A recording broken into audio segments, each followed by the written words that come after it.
Welcome to my channel English for success. So ఈరోజు వీడియోలో నేను అన్లెస్ అనే వర్డ్, ఇది యాక్చువల్ ఒక కంజంక్షన్. సో ఈ అన్లెస్ గురించి చెప్పబోతున్నాను. విదిన్ 4 to 5 minutes మీకు కంప్లీట్గా అర్థం చేయిస్తాను నేను. So please watch it until the end. So it's a small video, please watch it till the end. So unless అంటే యాక్చువల్గా ట్రాన్స్లేషన్ చేస్తే తెలుగులోకి దాని అర్థం ఏంటంటే అయితే తప్ప.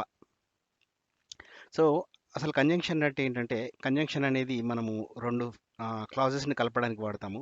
For example but, or, and ఇలాంటివి. సో కంజంక్షన్ గురించి మీకు కంప్లీట్గా అర్థం కావాలంటే నేను ఒక వీడియో చేశాను, అది మీరు తర్వాత నా ఛానల్లో చూసుకోవచ్చు. బట్ ఇప్పుడు అన్లెస్ గురించి స్పెసిఫిక్గా మాట్లాడతాను.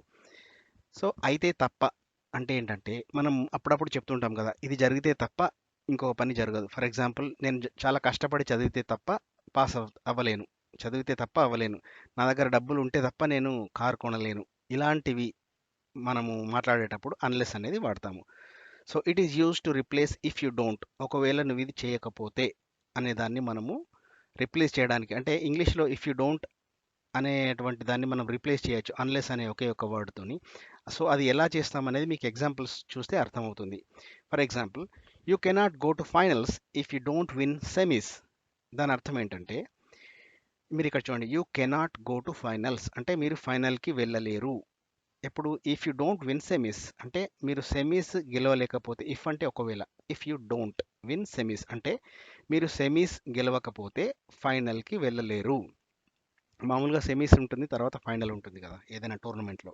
సో అదేవిధంగా ఇక్కడ చెప్తున్నాము, you cannot go to finals if you don't win semis. ఇప్పుడు ఇఫ్ యూ డోంట్ అనేది మనం కంప్లీట్గా రీప్లేస్ చేయొచ్చు అన్లెస్తోని. ఎలా అంటే, you cannot go to finals unless you win semis. You cannot go to finals unless you win semis.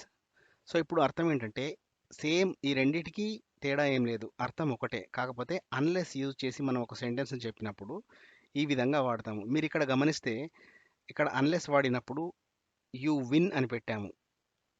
ఎందుకంటే unless అంటేనే negative వాటికి యూజ్ చేస్తాం మనం. అయితే తప్ప అంటే అందులోనే నెగిటివిటీ ఉంది కదా, సో అది అయితేనే ఇంకోటి అవుతుంది, అది కాకుంటే కాదు.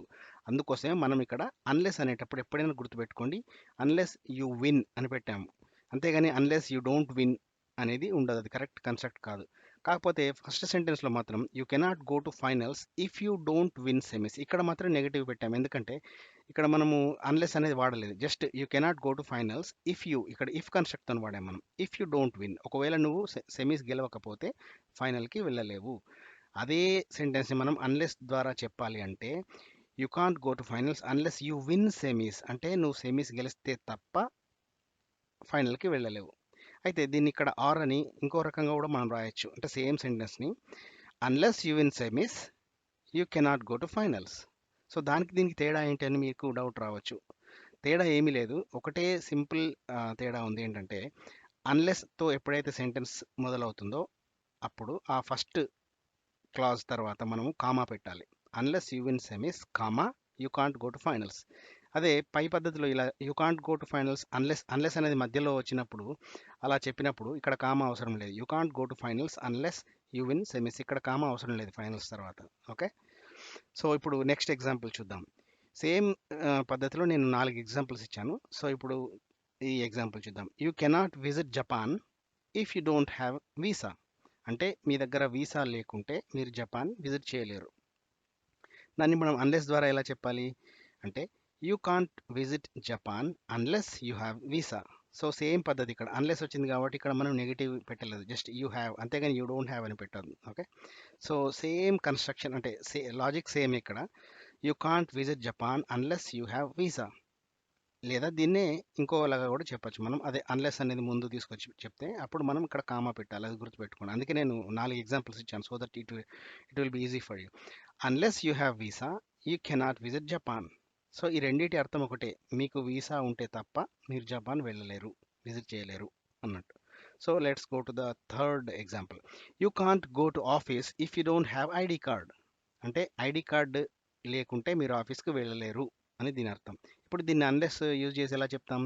You can't go to office, ఇదంతా సేమే ఉంటుంది. You can't go to office, ఇక్కడ ఇఫ్ యూ డోంట్ తీసేసి అన్లెస్ పెట్టచ్చు, unless you have ID card. Okay, so same again మళ్ళీ ఈ విధంగా కూడా చెప్పచ్చు, unless you have ID card comma you can't go to office. So logic is same here. And let's see the last example. You can't pass the exam if you don't study well. అంటే నువ్వు బాగా చదవకుంటే pass అవ్వలేవు అని అర్థం.